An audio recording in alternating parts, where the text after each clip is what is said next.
Okay, y'all, let's address the elephant in the room. Is that everybody is running around in fear. We just literally got hit with a bag of bricks. Okay? Our entire country, our entire world almost got hit with a bag of bricks because of the fact that we now live in a world where people are driven more by their emotions than they are by their decisions. Hear me out. So I was doing a little bit of studying because y'all know I'm going back to school to get my PSYD so I can actually specialize in, organizational psychology. And this led me to really start researching the areas of the brain that we use and what they do. And what I found out was that there are areas of the brain that actually focus on your emotions and helping you process that. That is called your amygdala. So your amygdala in the back of your brain, y'all, that's where we process everything that we feel when we're scared, when we're, angry, when we're sad. Like all of the emotions that we process are processed by your amygdala. Now, here's an interesting part is that you also have a hippocampus. Now, the hippocampus is what actually tracks all of your memories, everything that you have actually experienced in your life, your habits, all those things are in your hippocampus. And guess where both the amygdala and a hippocampus all connect to, or both connect to rather? The prefrontal cortex. Oh my God.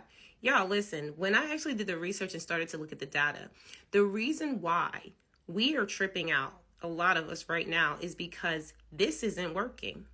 The prefrontal cortex is actually what helps you focus. It helps you avoid those distractions. It helps you make decisions, and it helps you stop worrying about things that you really do have control over.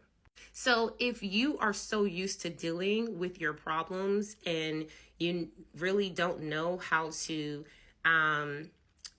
when something changes that's new in your life and you don't know how to deal with it, what happens is that the survival mode kicks in.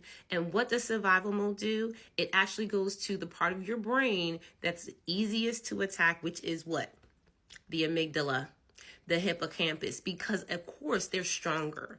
We've had so many years of dealing with our problems emotionally. We've had so many years dealing with our problems by actually reliving them with old thoughts and old habits and old behaviors.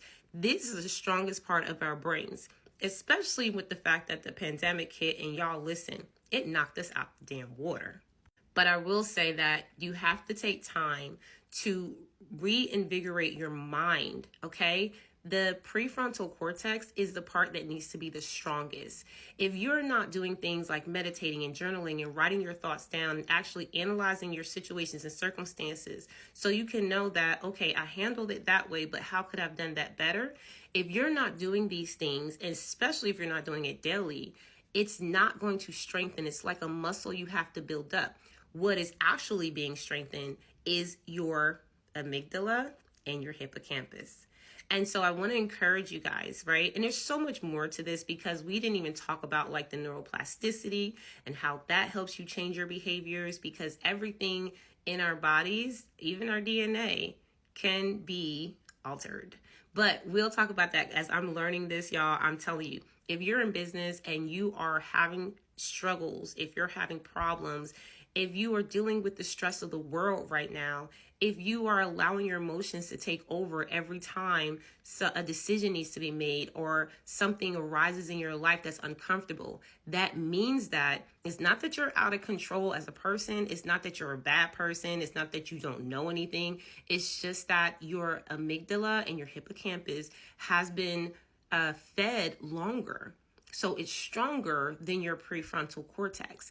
This part right here, and I think that's why they go, oh, the all-seeing eye, right? This part right here, where your brain works a certain way, we're going to work that thing out. I just had a conversation in my coaching call that we're going to be applying a lot of these principles as I'm learning them into our coaching programs, not because I'm a licensed therapist or anything like that. It's because I literally am learning it and I'm applying it as I grow. I hope you do the same, okay? Tell me what y'all learned from this video, because I promise y'all, if you just start working on this part and stop focusing so much on your emotions and how you feel about things and what's happening around you and what you can't do about it, I promise you, you'll be much better off. So start working on that prefrontal cortex, and I promise you life will get much easier.